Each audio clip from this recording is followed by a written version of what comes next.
목요일 진짜 전략 이 시간, 심도 있는 전략 세워보는 시간. 오늘 이 시간은요, 진짜 전략 GFM 투자연구소 이진우 소장과 함께 해보도록 하겠습니다. 어서 오세요, 소장님. 네, 안녕하세요.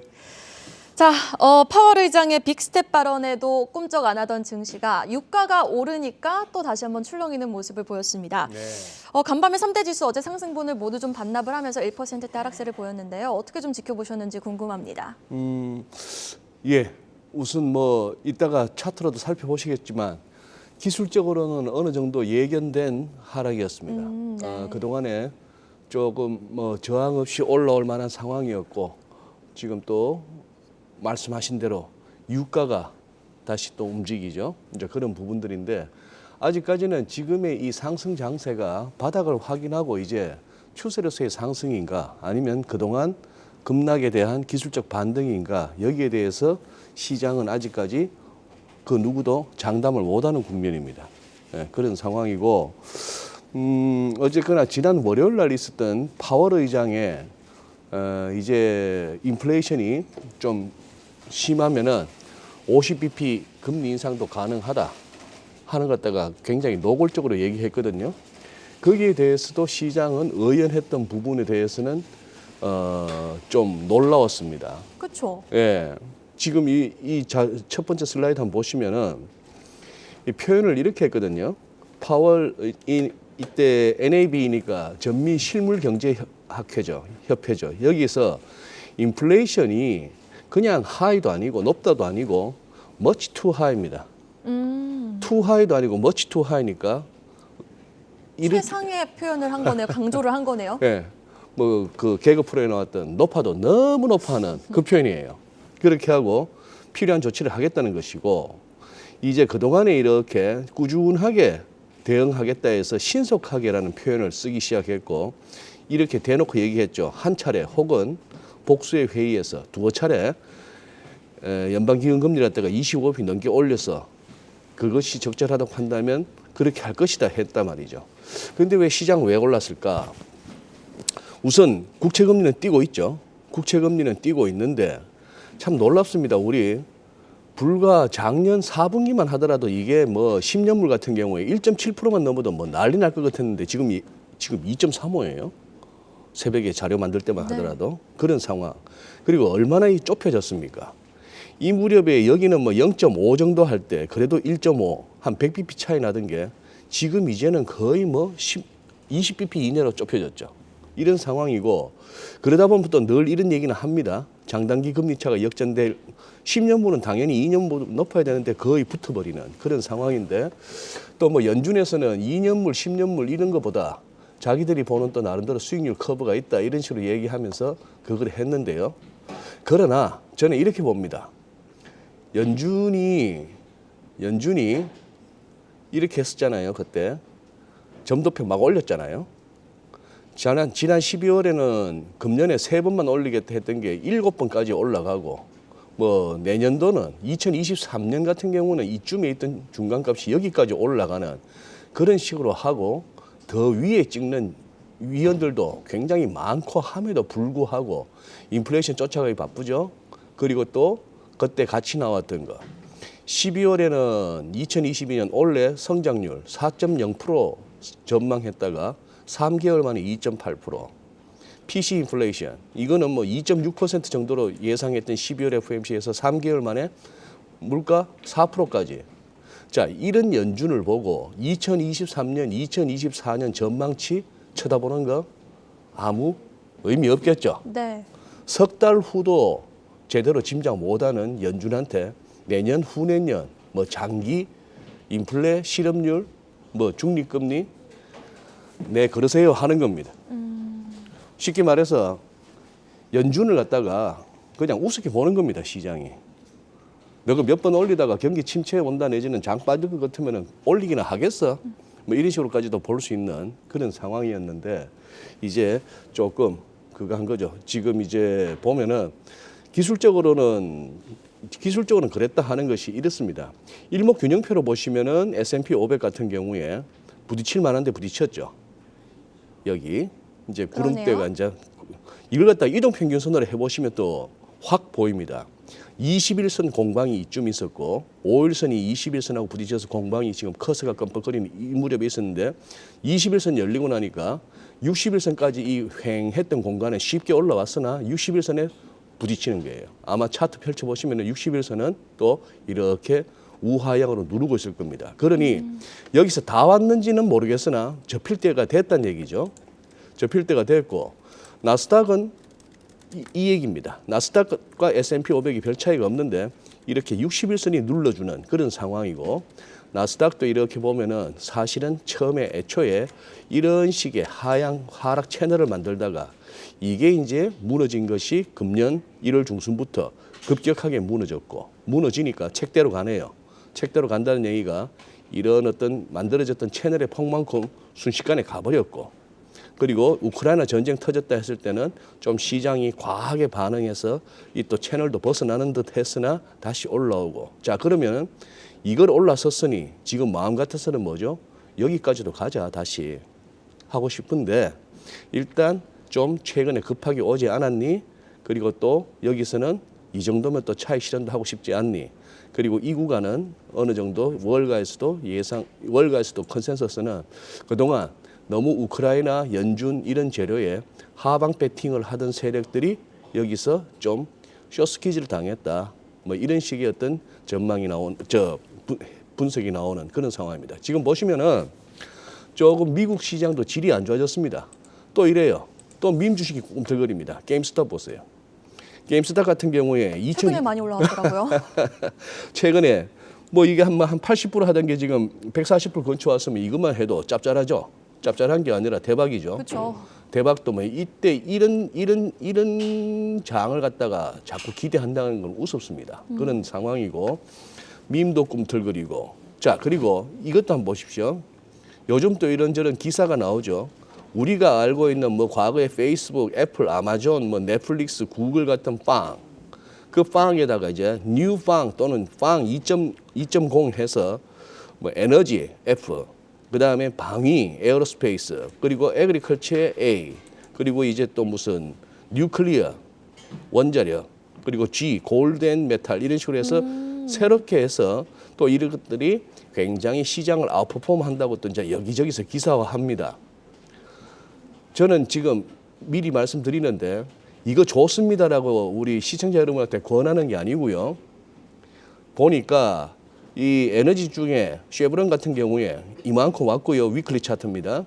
뭐 제일 아래쪽에 광산 회사죠. 구리하고 금캐는 광산 회사인데 프리포트 맥모란 같은 경우에 또 이렇습니다. 보니까 제가 보기에는 먹을 만큼 먹었고 할 만큼 했다. 이런 데는 들어가지 말자라고 말씀드리고 싶어서 하는 겁니다.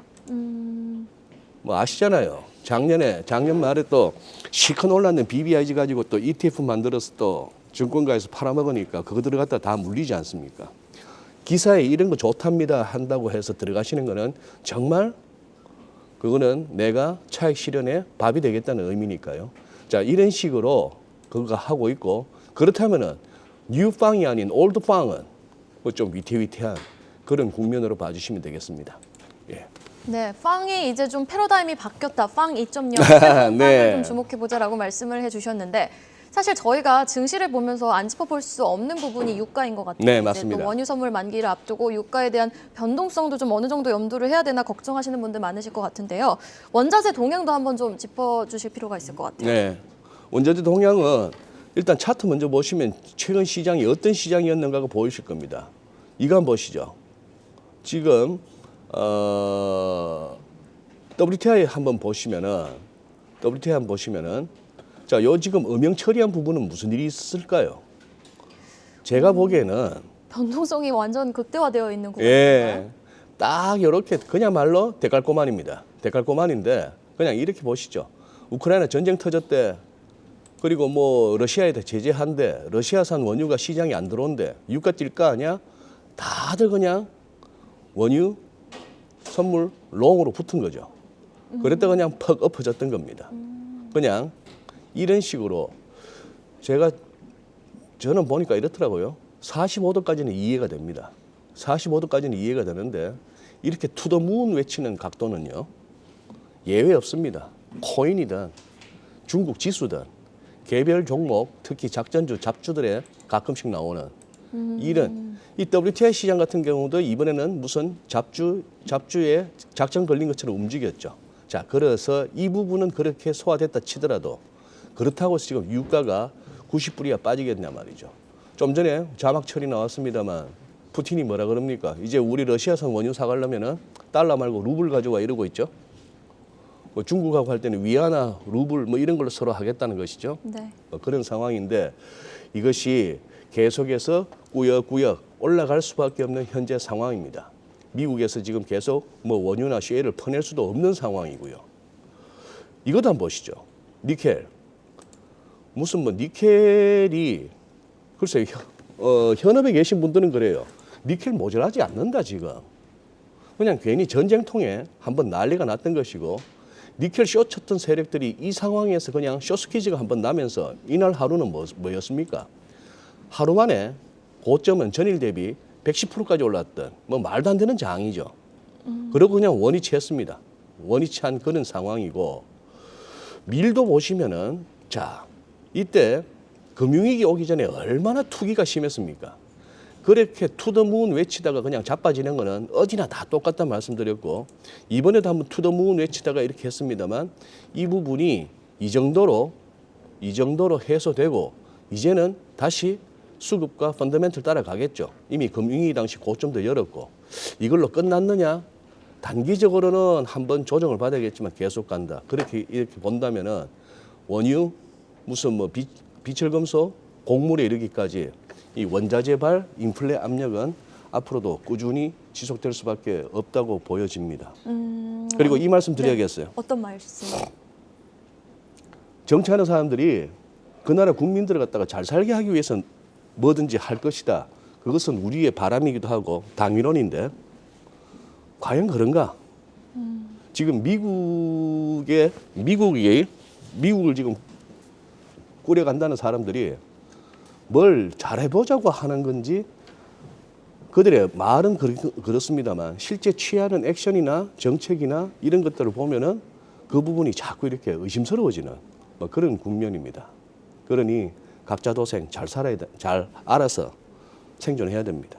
네. 네. 자, 원자재 부분에 대해서는 당분간 변동성은 어느 정도 염두해 둬야 된다라고 말씀해 네. 주셨고요. 그럼 환율 흐름도 좀 간단하게 환율. 짚어보도록 하겠습니다. 일단 엔화가 약세를 보이고 있어요. 네. 안전자산인 엔화가 약세를 보이고 있다는데 좀 주목해 볼 필요가 있는 것 같은데 우리 증시에 미치는 영향에 대해서 좀 간단하게 짚어주시죠. 네.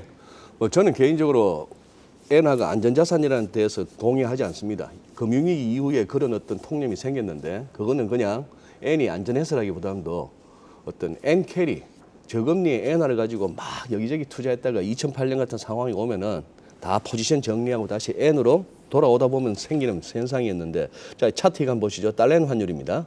달러엔 환율 보시면은 제발 좀 달러엔 갖다 엔 달러로 고치지 말아 주십시오. 한동안 안 그러시더니 한국 경제가 엔 달러로 쓰시면 이거는 전문가 소리를 못 듣습니다. 시장에서는 다 달러엔이라고 합니다. 기준 통화가 앞에 와야 됩니다. 자, 이 상황인데요. 자, 이렇게 굉장히 가파르다는 거 보시고 지금 이거 115, 116 하던 게 순식간에 120도 넘어서 121엔입니다.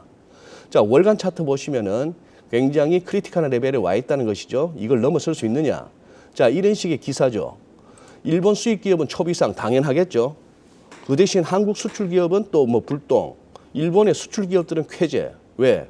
이런 식이니까 달러 수출 가격을 낮춰도 환전하면 엔을 많이 받으니까 이게 흔히 말하는 우리도 환율 오르면 수출 기업 좋다는 얘기, 그 얘기죠. 자, 그런 상황이고 이런 식의 앞서에서 이겁니다. 그 이유는 일본은 아직도 금융 완화예요. 아직도 제로 금리예요. 그런 상황이고 돈 풀고 있고요.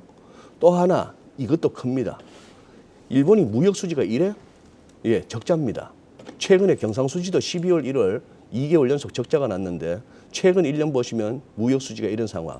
그러니 엔화가 약세가 불가피한 상황인데 문제는 우리 달러원 환율도 아까 유가나 니켈에서 보다시피 우리도 그냥 한번 후다닥 하다가 푹 엎어졌는데요.